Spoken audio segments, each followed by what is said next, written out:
Let's be honest, lust has taken down more men than war, disease, or poverty ever could. It's silent, seductive, and it disguises itself as love, passion, even purpose. But in reality, it's one of the oldest weapons used to destroy kings, families, and nations. And nowhere is this clearer than the Bible. This isn't your Sunday school lesson. This is about how one man's unchecked desire cracked the moral spine of an entire kingdom. That man? King David. A warrior, a worshiper, a leader chosen by God himself. Yet all it took was one look, one rooftop glance, for everything to begin falling apart. Not instantly, slowly, like rot in the foundation. And brothers, that's the scary part. David didn't fall because he was weak. He fell because he got comfortable. He stopped fighting when the battle was still on. While his men were at war, he was watching another man's wife bathe. Lust didn't show up with horns and a pitchfork. It showed up wrapped in beauty and timing. And from there, adultery, lies, murder, family collapse, national turmoil, all from one unchecked craving. Men don't destroy nations in a day. They destroy them by slowly losing the war inside. In this video, we're going to unpack how one moment of lust didn't just derail a king. It poisoned his family and rippled through generations. And most importantly, what you, as a man today, need to understand if you want to guard your destiny, your home, your purpose. Because if lust could take down David, what makes you think it can't come for you? Let's get into it. It all started because David was in the wrong place at the wrong time. That's it. That was the beginning of his downfall. Not lust, not murder, not scandal. It began with idleness.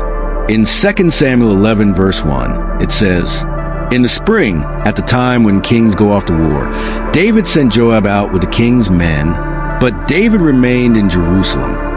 That one line is loaded. Spring was war season. That's when kings were supposed to lead their armies. But David chose comfort. He chose the palace over the battlefield. He had the crown but forgot the responsibility. And what happens to a man when he stops showing up for the battles he was built for? His strength turns inward. His energy finds other outlets.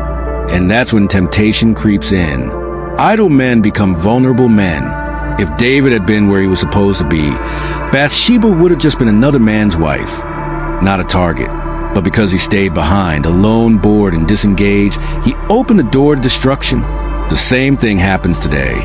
A man avoids his calling, stays off the mission God gave him. Maybe he checks out of his marriage. Maybe he avoids his responsibilities. He starts staying up late, scrolling, wandering, lurking. The heart has no assignment, so the flesh finds one. Idle time is not neutral, it's dangerous, especially for a man.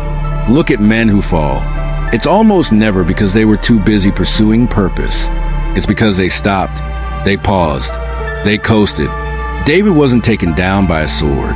He was taken down by a soft couch and free time. You were made for battle. When you stop fighting, you start falling. Ask yourself, where have you stayed behind when you should have gone to war? One look, that's all it took. 2 Samuel 11 verse 2 says, "One evening David got up from his bed and walked around on the roof of the palace. From the roof, he saw a woman bathing. The woman was very beautiful." Let's pause right there. He saw. That's where everything shifted, not with the act, but with the eyes. Men don't fall into sin by accident. They walk toward it step by step, glance by glance. David didn't commit adultery right away. He looked, then lingered, then inquired, then sent for her. That's the progression. It always starts small. It starts with what we allow ourselves to see and keep seeing. And the problem isn't beauty. It's the heart behind the look. David wasn't admiring creation. He was feeding desire. And in that moment, he forgot who he was. A king, a leader, a man of God. The crown didn't matter anymore, only the craving. This is where a lot of men fall today. Not in the bed, but in the browser. Not in the act, but in the look. And they justify it. It's just a glance. I'm not doing anything. But that's exactly what David thought. And it ended in a national disaster. You think lust is harmless until you're hooked. You think it's private until it explodes into your marriage, your children, your legacy. Here's a real-world echo of this. Samson, Judges 14, verses 1-3. He saw a Philistine woman and demanded her. Even though his parents warned him, he didn't care. Lust had already done the damage, and it led to his downfall. Men, what are you looking at? What are you feeding your eyes? Because your future is tied to your focus. The wrong look at the wrong time can steal years from your life. Guard your gaze, or it'll cost you more than you ever imagined. Let's talk about what men do when they mess up. We don't usually confess. We cover. We scheme. We spin stories. We act like everything's fine, like we've got it under control. But underneath, the guilt is growing, the weight is getting heavier, and the damage is spreading. That's exactly what David did. After sleeping with Bathsheba and realizing she was pregnant, his first move wasn't repentance. It was strategy, damage control. He called her husband, Uriah, home for more, hoping he'd sleep with her so no one would suspect anything. When that didn't work, David had him killed. Think about that. A man after God's heart committed adultery, and then murder, all to protect his image. Sound familiar? Maybe not the murder part.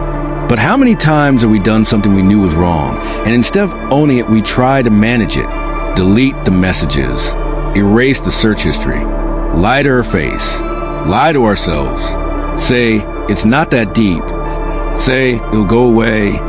We bury it, thinking silence equals healing. But what we cover, God always uncovers.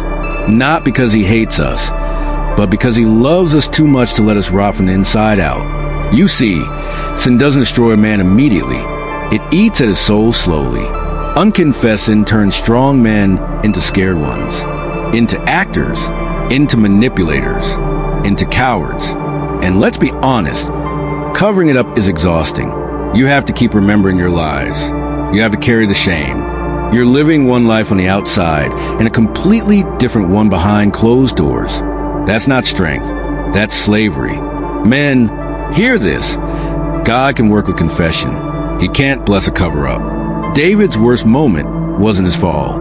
It was how long he tried to hide it. The longer you hide it, the more it costs. Your peace, your presence, your power. So ask yourself, what are you covering that you should be confessing? The truth will hurt for a moment, but the lie will kill you slowly. Here's something most men don't want to admit. Lust doesn't go away just because you got older, married, successful, or even saved. Lust doesn't care if you've been in church for 20 years. It doesn't care about your title, your family, or your reputation. In fact, the more you have to lose, the more attractive you become to it. Why? Because lust is a destroyer. And the bigger the man, the louder the crash. Some of you thought once you got married, you'd stop struggling. Some thought a new job, more money, a little maturity would kill the cravings. But let's be honest, you just found new ways to hide it. Lust doesn't shrink with time. It grows with your ability to manage your image. You learn how to play the game. Smile in public, scroll in private, speak in tongues, but text someone you shouldn't. Raise your hands in worship, but lower your standards at night. Here's the hard truth. If you don't kill lust, it'll keep multiplying in silence until it owns you. Now, this isn't about shame. This is about waking up. You are not weak for admitting you struggle. You are weak when you pretend you don't. The good news? God never expected you to beat this thing alone. He gave you his spirit. He gave you his word. He gave you brothers who can walk with you. You have help. You just have to want it more than the high. Titus 2 verses 11-12 says, "For the grace of God has appeared that offers salvation to all people." It teaches us to say no to ungodliness and worldly passions. God's grace isn't just forgiveness. It's power. Power to say no. Power to break cycles. Power to stop lust from multiplying into legacy-destroying choices. Don't wait until it grows. Starve it now. Because lust doesn't retire, it waits. What David did in secret didn't stay in secret. He tried to move on. He married Bathsheba. Life seemed to go on.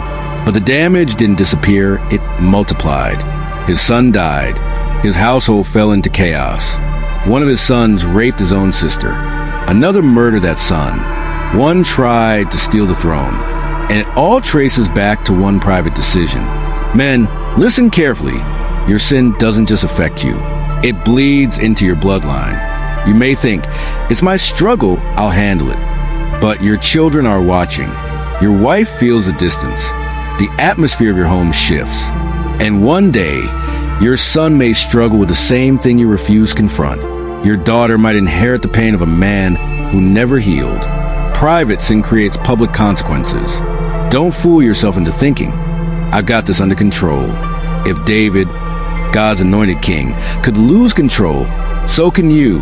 No man is above the ripple effect. But here's the hope. You can break it.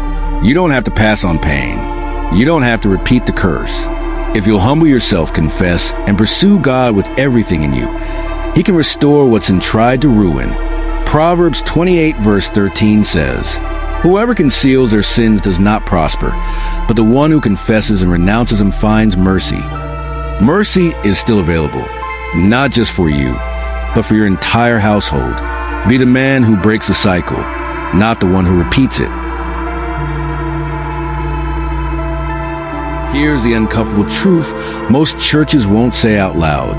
Some men are more loyal to their lust than they are to their families, their calling, or even to God. And that's why their lives never change. You can pray, you can shout, you can post scriptures.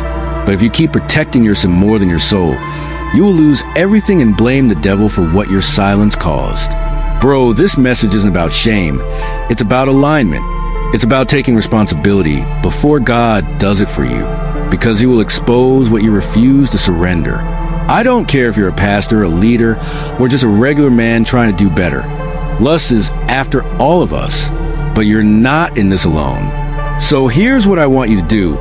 Drop a comment below. Be real. Be raw. Share your journey, your wins, your struggle, whatever stage you're at, and I'll personally reach out. I want to build a space where men fight for freedom together, not in isolation. Because the world doesn't need more perfect men. It needs more honest ones. Let's rise.